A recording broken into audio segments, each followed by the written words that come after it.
Hey guys, I am here to talk about the prong collar, some tips and tricks and misunderstood facts about it, and just to do a little information on it. So the prong collar is probably one of the most misunderstood tools there is out there, just from the look alone. So a lot of people find it barbaric and really don't want to put this tool on their dog's neck. I've had owners really struggle with the process, and I just wanted to do a little informative video on it. So the prong collar, which where it gets its origination, the pinch collar, is really because putting on the prong collar, you have to pinch the prongs. So it's not pinching the dog's neck or anything like that. You're actually applying evenly distributed pressure to the dog's neck if fitted correctly. So when fitting the prong collar, I typically will use a 2.25 Hermsprenger prong collar on most dogs. I never go above a 3.0 prong collar on any dog. And I very rarely go that high of a big prong collar on a normal clientele basis. So when fitting the prong collar should be the highest tool on the dog's neck, right underneath the jawline. It should be a pretty snug fit, but not too tight.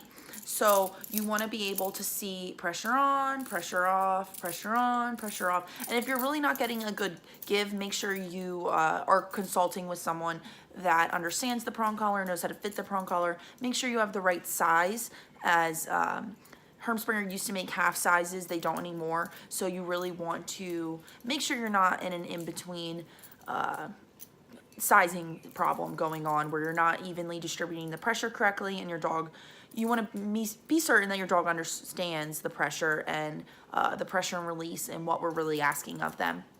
So another tip and trick is, where do I hook the prong collar up to and everything like that. So one of the things that I see a lot of people do is actually take the leash and hook it to the dead ring, which we do not do. So the dead ring is actually used for a safety backup. So when hooking up the prong collar, you're going to use the oval piece and you're going to hook it to the leash, and then you're going to take a carabiner and you are going to hook it to the dead ring.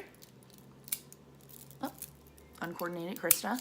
You're going to hook it up to the dead ring, and that's going to then hook to a martingale or a buckle collar, and that is used primarily for a safety backup. You never know if there was a loose prong, something, busted, your dog walker didn't put the collar on correctly, and anything like that. So another tip that I like to show and talk about is, your dog should not be pulling through the prong collar. Your dog should understand what pressure and release is, and you should see this cool J like in your leash, so that's when your dog is walking with zero pressure applied and they're understanding the heel command and everything like that. So when you see a prong collar and it's like this, very straight and everything like that, that just means that your dog is pulling through that pressure, not understanding what pressure and release is,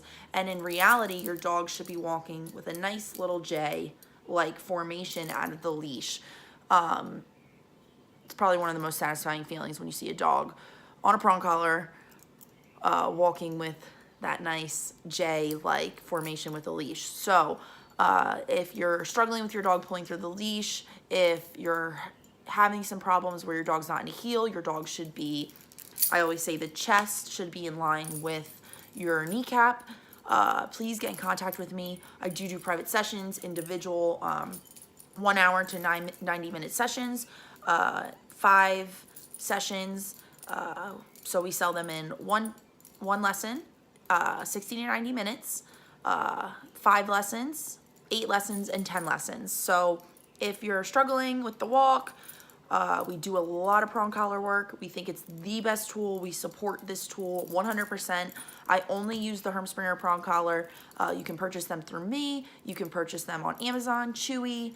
I know there's a lot of other wholesaler companies that purchase them. I'm not a fan of purchasing a prong collar in the store, as I just think the quality is not there.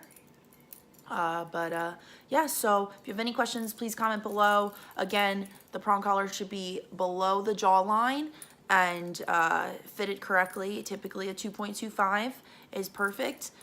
The harder your dog pulls is not the bigger of the prong collar.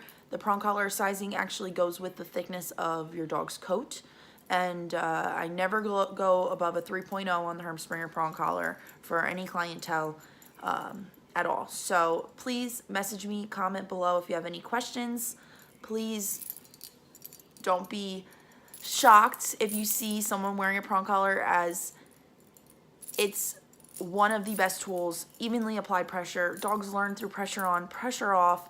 And yeah, so if you have any questions, please comment below. Thanks so much, guys. Bye.